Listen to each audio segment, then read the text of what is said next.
Ugami was the world's most feared assassin, a man who never failed a single mission. But after a mysterious insect bite turned him into a middle school kid, his entire life changed overnight. Now, the legendary killer had to hide his identity, survive school life, and uncover the truth behind the transformation before it was too late. The story opened with a 40-year-old man named Ugami, who worked under the most dangerous and powerful syndicate that killed people on contract. This time, Ugami was assigned to eliminate a group of men who had stolen a box of money. His boss gave him the mission, and he quickly reached the spot where he spotted several armed men. He wasted no time and engaged them in combat. The fight was swift and brutal. He killed all the members, one by one with ease, and none of them had the ability to stop him. Ugami was a fully trained and professional killer who had never failed a single mission in his life. He eliminated every last one of them, recovered the box of money, and returned to his young assistant. However, when they opened the box, Ugami was shocked. Their information had been wrong inside the box. Instead of money,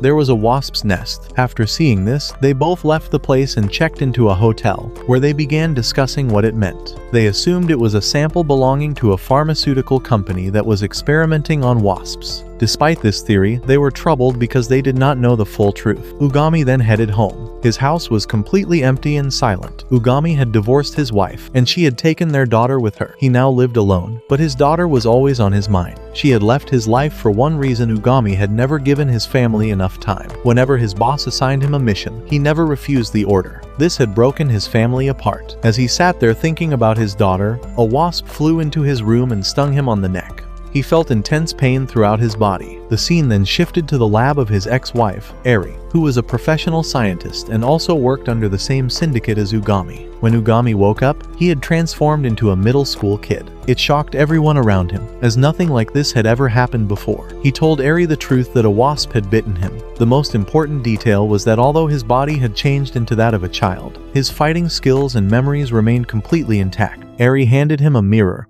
and when Ugami saw his reflection, he was completely stunned. He begged his ex-wife to find an antidote and restore him to his original form. Eri knew it would not be easy, and told him she needed a great deal of time to find a solution. Shortly after, Ugami's boss contacted him with a new mission to keep an eye on his daughter, who attended a middle school. Ugami flatly refused, but when his boss offered him a generous sum of money, he agreed. He had never liked school life, even as a child, and had never attended properly. Nevertheless, he changed into a school uniform and made his way to the school, but with one clear purpose in mind. His assistant had already gathered a small but important piece of information. The wasps had been experimented on by a well-known and powerful pharmaceutical company. The owner's daughter also attended the same school. The assistant told Ugami that he had one chance to befriend her, and, through her, obtain the antidote that could restore him to normal. However, Ugami's first day at school did not go well. When he introduced himself to the class, the students laughed at him because his introduction was strange and dull. Embarrassed, he quietly took his seat. After class, a group of girls also mocked him, calling him creepy. Ugami did not like it. He told his assistant about what had happened, and added bitterly that none of them knew who he really was, the boy who had handled weapons at their age. His assistant, Nikota, encouraged him and gave him the confidence to return. The next day, Ugami went back to school, and something unexpected happened. As he sat through the lesson, he genuinely enjoyed it. For the first time, he found himself engaged in class. After finishing his school assignments, he sat quietly and cried, not out of sadness, but out of pride. It was the first time in his life that he had completed schoolwork with a feeling of happiness. His entire career had been built on taking lives, but this felt different. This felt good. After class ended and he stepped outside, Ugami noticed a man attacking students near the school and terrifying the girls. Seeing that the girls were around the same age as his daughter, something stirred inside him. He quickly used the smoke cover and launched a fierce attack on the man, striking him hard and repeatedly. The girls immediately thought it was Ugami who had done it, but he denied it, telling them that a stranger had appeared and defeated the attacker. Then he slipped away. When Ugami's ex-wife saw the news on television, she smiled. She knew that although Ugami's body looked like a child's, the strength within him had not changed one bit. The next day, Ugami's classmates decided to create a group chat for their class to discuss lessons, the syllabus, and other school matters. They asked Ugami to share his number first. He hesitated, but eventually agreed and joined the group. It did not take long for the chat to overwhelm him. Every student flooded the group with endless, pointless messages about everything and nothing, and Ugami found the whole thing deeply irritating. He left the group that same night. The The next day, when he arrived at school, the girls he had saved from the attacker were furious with him. None of them understood why he had left the chat group. Ugami calmly explained that he did not like groups where nothing useful was shared. Every student chatted endlessly for fun and never sent a single message related to studying, so he had left. The girls had nothing to say to that, and they all walked into the classroom together. It was the first time Ugami laid eyes on Norin, the daughter of the pharmaceutical company's owner. She sat quietly at her desk, keeping entirely to herself. Later, she left the class and made her way to the school grounds, where she entered a running tournament and won the race. The result stunned Ugami. Every student cheered for her, though many of the boys watched her with inappropriate eyes. He reported everything to Nikota, telling him that the girl was extremely popular in school. Nikota advised him to approach her and try to build a friendship. Ugami felt a flicker of hesitation. His heart was still that of a grown man, but he gathered his courage, walked up to Norin, and attempted to speak with her. She immediately shut him down. She told him sharply never to speak to her again. Embarrassed and stung, Ugami walked out of the classroom, quietly seething, not at her, but at himself. No girl saw him as anything but strange and unsettling. Determined to understand her better, he asked some of the other girls about Norin. They told him she was not singling him out. She treated every boy who approached her the same way. They also warned him that while Norin appeared beautiful and composed on the outside, she was difficult to be around. She rarely spoke kindly even to other girls. They told him to keep his distance.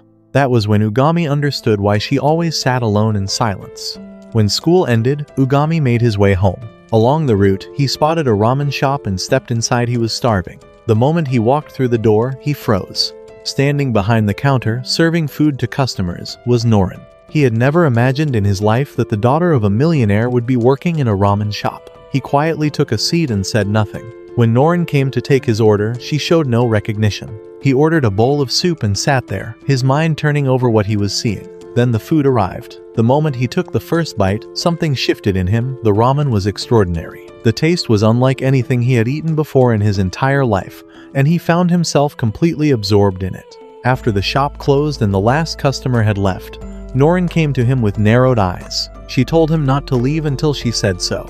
Then she demanded to know how he had found the shop. It was far from school, and she had made sure of that. Ugami told her plainly that the shop sat along his route home. Norin fell silent for a moment, visibly troubled. She thought about what would happen if other students found out she worked there. She then looked at him and told him to keep it secret, to say nothing to anyone at school, and to stop trying to speak to her there. Ugami asked her directly why she worked in a shop when her background gave her every comfort money could offer. Norin was quiet for a moment, then she told him the truth. She did not want excessive wealth. She wanted to live a simple and happy life. She had grown tired of a world where her father's associates visited their home and looked at her the way they did men who only wanted to marry her for access to money and power. Unable to bear it any longer, she had left and gone to live with her uncle, the owner of the ramen shop. She spent most of her time there and helped out whenever she could. She also told him that many boys at school looked at her the same way those men had. That was why she had no patience for any of them, and why she refused to engage with them at all. Ugami took in everything she said and finally understood her fully. Then he turned and headed home. On the way, a group of kidnappers struck without warning. They seized Norin and sped away in a car. Ugami saw it happen but could not catch them. The vehicle was too fast. Without hesitation, he climbed a nearby tower, scaling it with the ease of someone who had done far more dangerous things. When he reached the top, he aimed his gun at the car and fired a tracker onto it. The device stuck, and from that point on, Ugami knew exactly where they were going. When the kidnappers reached their hideout, they wasted no time. They surrounded Norin and demanded she tell them everything about her father's experiment on the wasps. They told her that her father's company had developed a special formula and that they wanted it. If she refused to cooperate, they would kill her. Norin told them the truth. She knew nothing about her father's work. They did not believe her. Then Ugami appeared. Moving swiftly, he covered Norin's eyes so she could not see his face. Then he went to work. He cut through the kidnappers one by one with practiced efficiency. There were many of them, but it made no difference. He grabbed Norin and moved toward the exit, eliminating every man who stepped into his path. The kidnappers were stunned. None of them could comprehend how a child possessed that kind of strength and precision.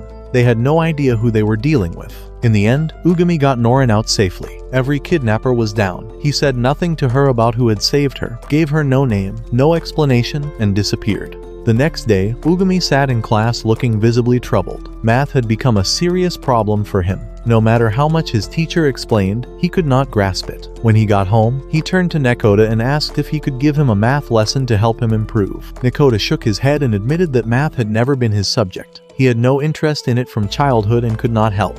Just then, Eri called Ugami with some information about the wasp. He seized the opportunity and asked if she could give him a math lesson instead, since he was struggling badly with it. Eri refused. She was exhausted from long hours in the lab, and had no energy left to teach when she got home. Ugami had nowhere left to turn, and the frustration settled heavily on him. The following day, he shut himself in the school library and worked through math problems with grim determination but got nowhere. As he sat there, staring at the page, he noticed a boy at the table across from him. His name was Ryu, and he was clearly gifted at mathematics.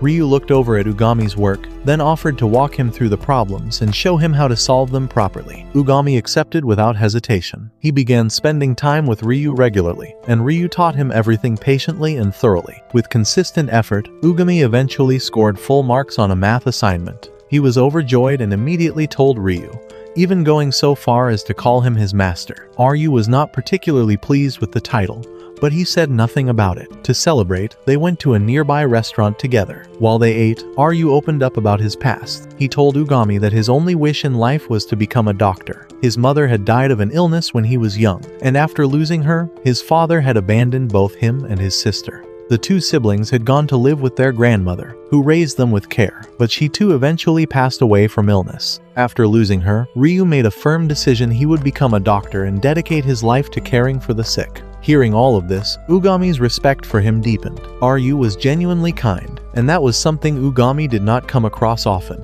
They left the restaurant and went their separate ways. When Ugami returned, he found his room in complete disarray. Nekoda took one look at it and immediately started cleaning, unable to leave it the way it was. The next day at school, the atmosphere was lively. It was the day of the school festival, and every student was buzzing with excitement over the various activities and group events. Ugami felt no interest in any of it. He went straight to Ryu, who was also undecided about which group to join. Ugami told him flatly that all of them seemed like a waste of time. Then Ryu's sister, Shiraishi, appeared. She walked up to Ugami and invited him to join her group, which was focused on preparing fresh food. She was running a trial session. Students could come, try it out, and decide whether they wanted to join. Ugami turned her down and started to walk away. Shiraishi stopped him with a single condition. If he refused to at least try the trial, she would not allow Ryu to spend time with him. Backed into a corner, Ugami joined the trial. A few other boys were already there. Shiraishi began by making rice and explaining each step to the group. To his own surprise, Ugami found himself genuinely interested.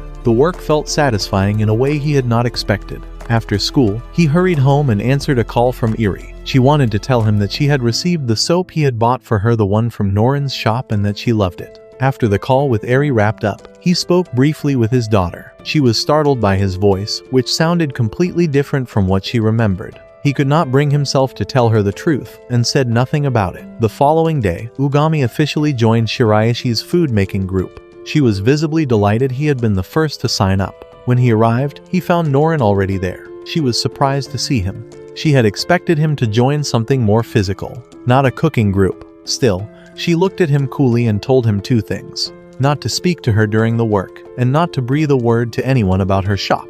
Ugami stayed quiet. Then Nekoda called. The news was not good. Ugami's transformation showed no signs of reversing. There was a real possibility that he would remain in his child body permanently. On top of that, Nekoda passed along another piece of information. Norin's father had made a public announcement: any man who married his daughter would be granted full authority over the pharmaceutical company. The news landed heavily. That night, Ugami went to the ramen shop. He sat down with Norin and brought up the announcement directly. Norin was furious. She could not believe her father had made such a decision on her behalf, without a single word to her. The next scene showed the school grounds in chaos. A crowd of boys had gathered around Norin, every one of them trying to propose to her. She stood in the middle of it all, overwhelmed and cornered. Then, her eyes found Ugami somewhere in the crowd. She walked straight toward him, stood beside him, and told everyone clearly he was her boyfriend, and they needed to stop. A stunned silence fell over the crowd.